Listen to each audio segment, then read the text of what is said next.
नमस्कार साथियों, स्वागत है आपके अपने YouTube channel next stay with R K sir. आज हम बात करने वाले हैं राजस्थान जीके के बारे में। आज का जो सेशन होने वाला है वो शानदार सेशन होने वाला है। इंपॉर्टेंट क्वेश्चंस का ये सेशन होने वाला है, तो सेशन को लास्ट तक देखना। चैनल पर जो पहली बार आए हो चैनल को सब्सक्राइब कर लेना, बेल आइकन को प्रेस कर लेना ताकि नोटिफिकेशन आप सभी के पास पहुँच सके। और एक बार सभी साथी सेशन को लाइक और शेयर कर दीजिए। चलिए बढ़ते अपने सेशन की ओर। क्वेश्चन नंबर 1 की ओर चलते हैं। क्वेश्चन नंबर 1 हमारे पास दे रखा है, 1936 में माघाराम ने किस स्थान पर बीकानेर प्रजामंडल की स्थापना की थी? तो किस स्थान पर बीकानेर प्रजामंडल की स्थापना की गई थी वो स्थान बताना है। अगर बात करें कब की गई थी तो 1936 में की गई थी। स्थान पूछा है तो स्थान कौन सा होगा? ऑप्शंस दे रखे हैं, बीकानेर, गंगानगर, कलकत्ता और बम्बई। तो यहाँ पर जो ऑप्शन हो जाएगा वो हो जाएगा कलकत्ता। ऑप्शन यहाँ पर सी अपना राइट आंसर हो जाएगा। आगे चलते हैं नेक्स्ट क्वेश्चन की ओर। राजस्थान एकीकरण के समय कौन सा प्रदेश केंद्र शासित प्रदेश था? यहाँ पर बात हो रही है केंद्र शासित प्रदेश की। कब की बात हो रही है? एकीकरण के समय राजस्थान में कौन सा जो प्रदेश है केंद्रीय शासित प्रदेश था? तो यहाँ पर ऑप्शन कौन सा हो जाएगा? तो ऑप्शन ए अपना राइट आंसर हो जाएगा। ऑप्शन ए क्या हो जाएगा? राइट आंसर हो जाएगा। बात करें एकीकरण की, तो एकीकरण के समय राजस्थान में कितनी रियासतें थी? तो रियासतें थी कितनी? 19 रियासतें थी और 3 ठिकाने थे। एकीकरण की बात करें तो एकीकरण 7 चरणों में हुआ था और इसमें लगा समय कितना था? तो 8 वर्ष 7 माह और 14 दिन का समय लगा था। ठीक है। अगर बात करें एकीकरण की शुरुआत, तो शुरुआत हुई थी 18 मार्च 1948 को, और अगर समापन की बात करें तो 1 नवंबर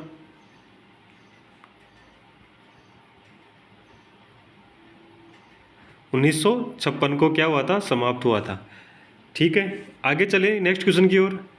नेक्स्ट क्वेश्चन हमारे पास दे रखा है, दुर्गादास राठौड़ ने मारवाड़ के किस शासक को गद्दी पर बिठाने में सहयोग दिया था? दुर्गादास राठौड़ ने किस मारवाड़ शासक को गद्दी पर बिठाने में सहयोग दिया था? जसवंत सिंह, अजीत सिंह, अमर सिंह या सूर सिंह? तो यहाँ पर ऑप्शन हो जाएगा, वो ऑप्शन यहाँ पर हो जाएगा अजीत सिंह। ऑप्शन यहाँ पर बी अपना क्या हो जाएगा? राइट आंसर हो जाएगा। नेक्स्ट क्वेश्चन की ओर चलते हैं। क्वेश्चन नंबर दे रखा है 4 नंबर, सम्राट अकबर ने 7000 का मनसब व फर्जंद की उपाधि किसे प्रदान की थी? यहाँ पर पूछा क्या है, जो 7000 का मनसब दिया था और फर्जंद की उपाधि दी थी, ये किसे दी गई थी? मान सिंह को, भारमल को, भगवंत दास को या जय सिंह को? तो यहाँ पर कौन सा ऑप्शन राइट आंसर होगा? तो यहाँ पर आप सभी को पता है, अकबर ने ये जो 7000 का मनसब और फर्जंद की उपाधि दी थी, ये दी थी मान सिंह को। ऑप्शन यहाँ पर ए अपना राइट आंसर हो जाएगा। अगर आपको पूछे फर्जंद का मतलब पूछे तो यहाँ पर हो जाएगा पुत्र जैसा। कैसा? पुत्र जैसा। ठीक है, ऑप्शन ए यहाँ पर राइट आंसर हो जाएगा। क्वेश्चन नंबर 5, भारत के किस राज्य को खनिजों का संग्रहालय कहा जाता है? भारत के किस राज्य को खनिजों का क्या कहा जाता है? संग्रहालय कहा जाता है। किस राज्य को कहा जाता है ये हमें यहाँ पर बताना है। ऑप्शन की बात करें तो ऑप्शन दे रखे हैं पंजाब, हरियाणा, राजस्थान और गुजरात। तो यहाँ पर भारत के जो वो राज्य है जिसे खनिजों का संग्रहालय कहा जाता है तो राजस्थान को कहा जाता है। ऑप्शन सी अपना क्या हो जाएगा? राइट आंसर हो जाएगा। ऑप्शन सी अपना राइट आंसर हो जाएगा। क्वेश्चन नंबर 6 दे रखा है, विविधता दिवस, विश्व जैव विविधता दिवस को मनाया जाता है, कब मनाया जाता है? 22 मार्च, 22 मई, 22 अप्रैल या 13 अगस्त?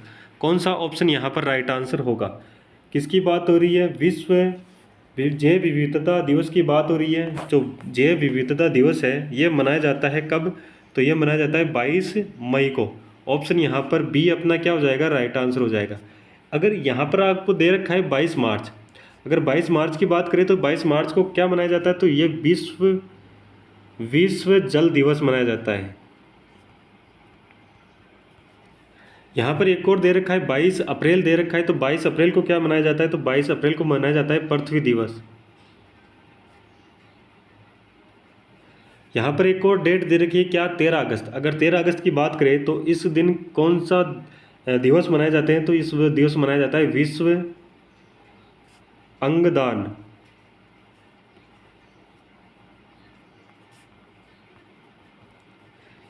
विश्व अंगदान दिवस मनाया जाता है, ठीक है। और विश्व जैव विविधता दिवस तो 22 मई को मनाया जाता ही है। समझ में आ गया। चलिए आगे बढ़ते हैं नेक्स्ट क्वेश्चन की ओर।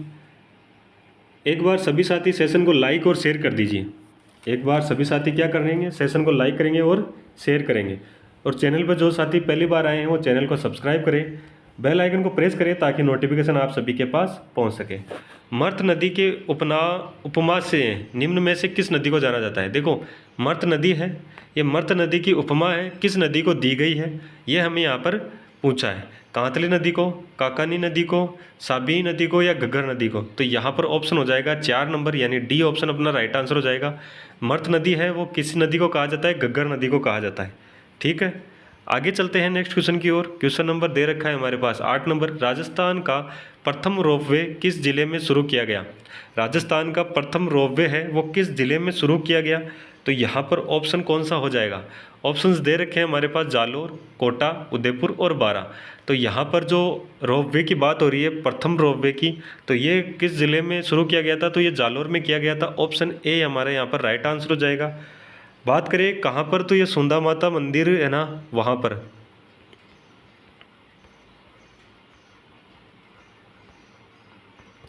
अगर शुरुआत की बात करें तो इसकी जो शुरुआत हुई थी ये कब हुई थी, 2006 को। अगर लंबाई की बात करें तो लंबाई कितनी थी, तो लंबाई थी 800 मीटर। कितनी लंबाई थी, 800 मीटर। ये चीज़ें आपको पता होनी चाहिए। जिला पूछे तो कौन सा है, जालोर। आगे बढ़ते हैं नेक्स्ट क्वेश्चन की ओर। क्वेश्चन नंबर 9 दे रखा है। राजस्थान का खींचन गांव जाना जाता है। राजस्थान का खींचन गांव है वो किस लिए जाना जाता है। कुरंजा के लिए, चरस के लिए, सारस के लिए या तिलौर के लिए। तो ऑप्शन यहाँ पर हो जाएगा कुरंजा के लिए। ऑप्शन यहाँ पर ए अपना राइट आंसर हो जाएगा। किचन गांव है वो किस लिए जाना जाता है, कुरंजा के लिए जाना जाता है। आगे बढ़ते हैं नेक्स्ट क्वेश्चन की ओर। क्वेश्चन नंबर दे रखा है 10 नंबर। जिप्सी फेरस मर्दा पाई जाती है। जिप्सी फेरस मर्दा है वो पाई जाती है, कहाँ पर पाई जाती है। ऑप्शन दे रखे हैं हमारे पास। ऑप्शन दे रखे श्री गंगानगर, भरतपुर, कोटा या बीकानेर। किसकी बात हो रही है, जिप्सी फेरस मर्दा की बात हो रही है। तो ये पाई जाती है बीकानेर में। ऑप्शन डी अपना क्या हो जाएगा, राइट आंसर। आगे बढ़ते हैं नेक्स्ट क्वेश्चन की ओर। सीताबाड़ी मेले के दौरान मुख्य रूप से कौन सी जनजाति इस मेले में भाग लेती है। सीताबाड़ी जो मेला पड़ता है उस मेला में कौन सी जनजाति मुख्य रूप से क्या करती है, भाग लेती है। तो यहाँ पर ऑप्शंस दे रखे हैं सहरिया, ग्रासिया, भील या मीणा। तो सहरिया जनजाति इसमें हिस्सा लेती है, यानी ऑप्शन यहाँ पर हो जाएगा ए अपना राइट आंसर। इसे जो सीताबाड़ी मेला है इसे कहते हैं सहरिया जनजाति का कुंभ कहते हैं।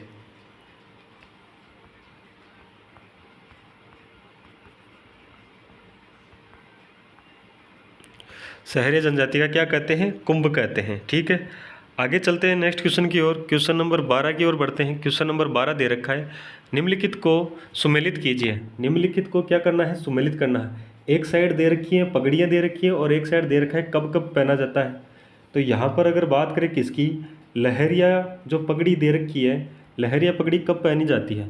तो अगर बात करें किसकी, लहरिया पगड़ी की, तो लहरिया पगड़ी पहनी जाती है श्रावण मास में। तो यानी कि एक के अंदर क्या आएगा, 2 नंबर आ जाएगा, ठीक है। कसुम्बी जो पगड़ी है, कसुम्बी वो पगड़ी कब पहनी जाती है। तो कसुम्बी पगड़ी पहनी जाती है सर्दियों में। ऑप्शन बी के साथ आ जाएगा क्या, 4। सी की बात करें, मदिल जो पगड़ी है ये पहनी जाती है दशहरे पर। तो सी के अंदर आएगा कौन सा, 3। और डी की बात करें तो मोठने पगड़ी पहनी जाती है विवाह पर। मोठने पगड़ी पहनी जाती है विवाह पर, तो इसमें आएगा 1। इस प्रकार से हमारा क्या होगा, मिलान होगा और ये हमारा ऑप्शन बनेगा, ठीक है। आगे बढ़ते हैं नेक्स्ट क्वेश्चन की ओर। चित्तौड़गढ़ के बाडोली में स्थित प्राचीन शिव मंदिर का निर्माण किस शैली में किया गया था। चित्तौड़गढ़ के जो बाडोली स्थित प्राचीन शिव मंदिर है इसका निर्माण किस शैली में किया गया था। तो यहाँ पर शैलियों के नाम दे रखे हैं और हमें बताना है कि इस मंदिर का जो निर्माण है वो किस शैली में किया गया था। नागर शैली, द्रविड़ शैली, गुज्जर प्रतिहार शैली या पंचायतन शैली। तो यहाँ पर हो जाएगा पंचायतन शैली। ऑप्शन डी अपना क्या हो जाएगा, राइट आंसर हो जाएगा। ऑप्शन डी राइट आंसर हो जाएगा। आगे बढ़ते हैं क्वेश्चन नंबर 14 की ओर। निम्नलिखित में से कछवाहा वंश का कौन सा शासक खानवा के युद्ध में राणा सांगा की तरफ से लड़ते हुए वीर गति को प्राप्त हुआ? किसकी बात हो रही है? खानवा युद्ध की बात हो रही है। किसकी बात हो रही है? खानवा युद्ध की बात हो रही है। ठीक है, अब खानवा युद्ध की बात हो रही है और इस युद्ध में राणा सांगा की तरफ से लड़ते हुए वीर गति को प्राप्त होने वाले कछवाहा वंश के शासक कौन थे, ये पूछा है। ठीक है, बात करें किसकी? खानवा युद्ध की। तो खानवा युद्ध कब वो लड़ा गया था? तो ये 16 मार्च 1527 में लड़ा गया था। ठीक है, बात करें किस किस के मध्य लड़ा गया? तो ये लड़ा गया था राणा सांगा वर्सेज लड़ा गया था किसके? बाबर के। और इसमें जो वीर गति को प्राप्त हुए थे कछवाहा वंश के, तो वो कौन से शासक थे? तो वो थे पृथ्वीराज। ऑप्शन यहाँ पर हो जाएगा सी, अपना राइट आंसर हो जाएगा। ठीक है, आगे बढ़ते हैं नेक्स्ट क्वेश्चन की ओर। क्वेश्चन नंबर 15 नंबर दे रखा है, विश्व आदिवासी दिवस मनाया जाता है। विश्व आदिवासी दिवस कब मनाया जाता है? वो तिथि पूछी है, यानी दिनांक कौन सा? ऑप्शन यहाँ पर राइट आंसर होगा। तो यहाँ पर ऑप्शन दे रखे हैं 9 अगस्त को, 10 अगस्त को, 7 अगस्त को और 8 अगस्त को। तो यहाँ पर ऑप्शन कौन सा हो जाएगा? तो ऑप्शन ए अपना राइट आंसर हो जाएगा। 9 अगस्त को क्या आदिवासी दिवस मनाया जाता है। ठीक है, आगे बढ़ते हैं नेक्स्ट क्वेश्चन की ओर। क्वेश्चन नंबर 16 दे रहा है, अजमेर में 13 फीट ऊंची स्वामी विवेकानंद की प्रतिमा का अनावरण जनवरी 2025 में किसने किया था? अजमेर में स्थित 13 फीट ऊंची स्वामी विवेकानंद की जो प्रतिमा है उसका अनावरण कब किया गया था? तो ये किया गया था जनवरी 2025 को किया गया था। किसके द्वारा किया गया था, ये हमें यहाँ पर पूछा है। कौन सा ऑप्शन यहाँ पर राइट आंसर होगा? तो यहाँ पर जो ऑप्शन होगा वो हो जाएगा वासुदेव देवनानी। ऑप्शन यहाँ पर डी अपना क्या हो जाएगा? राइट आंसर हो जाएगा।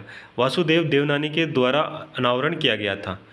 क्वेश्चन नंबर 17 दे रखा है, जयपुर लिटरेचर फेस्टिवल 2025 में 10वां महाकवि कन्हैयालाल सेठिया पुरस्कार किसे प्रदान किया गया था?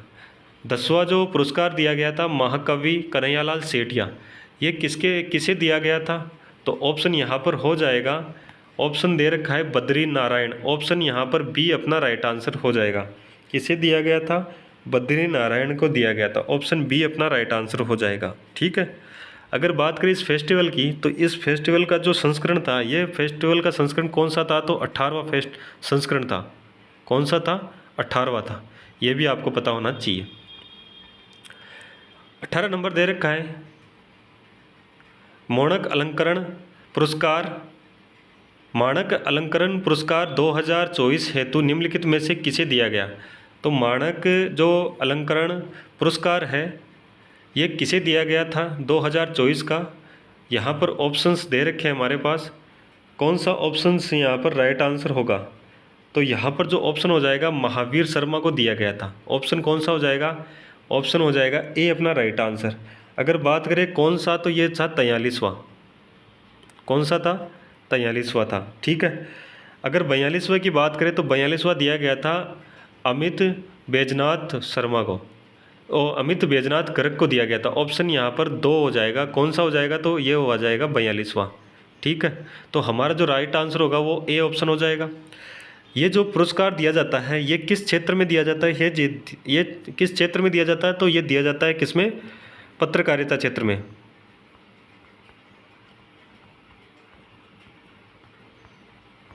पत्रकारिता के क्षेत्र में दिया जाता है। ठीक है, ये भी आपको पता होना चाहिए। आगे चलते हैं नेक्स्ट क्वेश्चन की ओर। निम्नलिखित में से किस मुख्यमंत्री ने राजस्थान राज्य में शराबबंदी की थी? देखो, राजस्थान राज्य में शराबबंदी भी हुई है, और ये किस मुख्यमंत्री के काल में हुई है और किस मुख्यमंत्री ने किया था? तो ये किया था किसने? जगन्नाथ पहाड़िया। ऑप्शन यहाँ पर हो जाएगा सी अपना राइट आंसर हो जाएगा। जगन्नाथ पहाड़िया ने किया था। ठीक है, ऑप्शन यहाँ पर सी राइट आंसर हो जाएगा। क्वेश्चन नंबर 20 की ओर चलें। क्वेश्चन नंबर 20 दे रखा है, निम्नलिखित में से किस व्यक्ति ने बतौर राजस्थान के उप मुख्यमंत्री कार्य नहीं किया? देखो, राजस्थान के उप मुख्यमंत्री के रूप में कार्य नहीं किया वो हमें यहाँ पर पूछा है। तो ऑप्शंस दे रखे हैं सचिन पायलट, महिपाल मदेरणा, कमला बेनीवाल या बनवारी लाल बेरवा। तो देखो, बनवारी लाल बेरवा ने भी किया है उप मुख्यमंत्री के रूप में, कमला बेनीवाल ने भी किया है, सचिन पायलट ने भी किया है, लेकिन जो दे रखा है महिपाल मदेरणा, इन्होंने ये उप मुख्यमंत्री के रूप में कार्य नहीं किया। तो ऑप्शन यहाँ पर हो जाएगा कौन सा, बी अपना राइट आंसर हो जाएगा। इसके अलावा जब अभी जो सरकार चल रही है भजनलाल सरकार, इसमें भी दो उप मुख्यमंत्री बनाए गए हैं। एक बनाए गए हैं प्रेमचंद और दूसरा बनाया गया है दिया कुमारी को। एक बनाया गया है प्रेमचंद बेरवा और दूसरा बनाया गया है दिया कुमारी को। ठीक है, आगे बढ़ते हैं नेक्स्ट क्वेश्चन की ओर। निम्नलिखित में से कौन संविधान सभा के राजस्थान के सदस्य रहे? यहाँ पर 3 सदस्यों का नाम दे रखा है, बलवंत सिंह मेहता, रामचंद्र उपाध्याय, मुकुट बिहारी लाल भार्गव।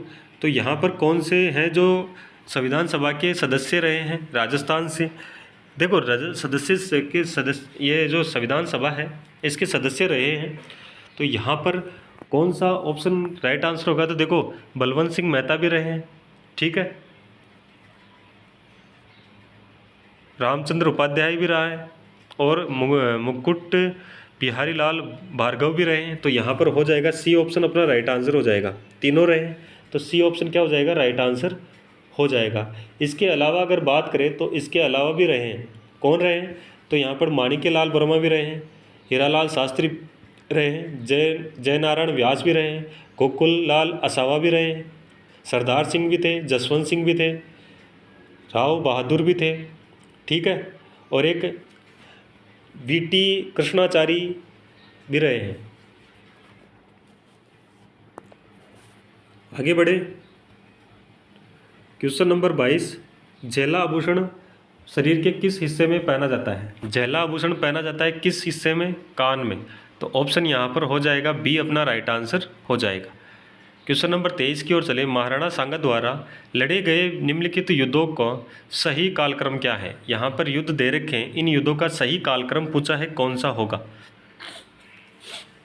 तो यहाँ पर जो खातौली का युद्ध दे रखा है, तो खातौली का जो युद्ध है ये कब लड़ा गया था? तो ये लड़ा गया था 1517 में, ठीक है। बाड़ी का युद्ध दे रखा है, ये लड़ा गया था 1518 में। अगर गागरोन की बात करें तो गागरोन का जो युद्ध लड़ा गया था तो ये लड़ा गया था, कब लड़ा गया था? तो ये लड़ा गया था 1519 में, और बयाना का लड़ा गया था 1527 में, ठीक है। यहाँ पर अगर बात करें तो देखो, बात करें किसकी, खातौली युद्ध की और बाड़ी युद्ध की, तो खातौली और बाड़ी युद्ध का जो युद्ध लड़ा गया था ये लड़ा गया था सांगा हुए महाराणा किसके, राणा सांगा वर्सेस इनके जो विरुद्ध थे वो कौन था, इब्राहिम लोदी,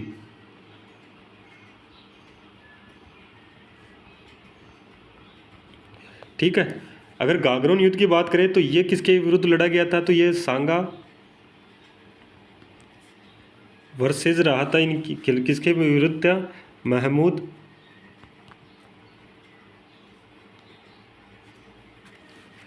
खिलजी सेकंड, महमूद खिलजी सेकंड के विरुद्ध लड़ा गया था, ठीक है। अगर बात करें बयाना युद्ध की तो ये लड़ा गया था बाबर व सांगा के विरुद्ध, सांगा वर्सेस बाबर, ठीक है। तो यहाँ पर जो ऑप्शन हो जाएगा, देखो 15 में 1 नंबर लड़ा गया था, 18 में 2, 3 नंबर लड़ा गया था 19 में, और 4 नंबर 27 में। तो यहाँ पर ये ऑप्शन बनेगा 1, 2, 3, 4, ये कालक्रम इनका क्या है, व्यवस्थित है। तो ऑप्शन ए यहाँ पर राइट आंसर हो जाएगा। क्वेश्चन नंबर 24 की ओर चलें। डूंगरपुर बांसवाड़ा क्षेत्र में कौन सी बोली बोली जाती है? डूंगरपुर और बांसवाड़ा क्षेत्र में कौन सी बोली बोली जाती है? तो वागड़ बोली बोली जाती है, वागड़ बोली, ऑप्शन यहाँ पर सी अपना राइट आंसर हो जाएगा। लास्ट क्वेश्चन दे रखा है, राजस्थानी की पहली औपचारिक व्याकरण लिखी गई है निम्न के द्वारा, किसके द्वारा लिखी गई है? क्या लिखी गई है? राजस्थानी पहली औपचारिक व्याकरण लिपि, तो ये लिखी गई है हेमचंद सूरी के द्वारा। ऑप्शन यहाँ पर डी अपना क्या हो जाएगा, राइट आंसर हो जाएगा। आज के लिए इतना ही। तो आज का जो सेशन है वो कैसा लगा? अगर अच्छा लगा तो सेशन को लाइक कर देना, शेयर कर देना। चैनल पे जो पहली बार आए वो चैनल को सब्सक्राइब कर लेना, बेल आइकन को प्रेस कर लेना ताकि नोटिफिकेशन आप सभी के पास पहुँच सके। चलिए, धन्यवाद। जय हिंद, जय भारत।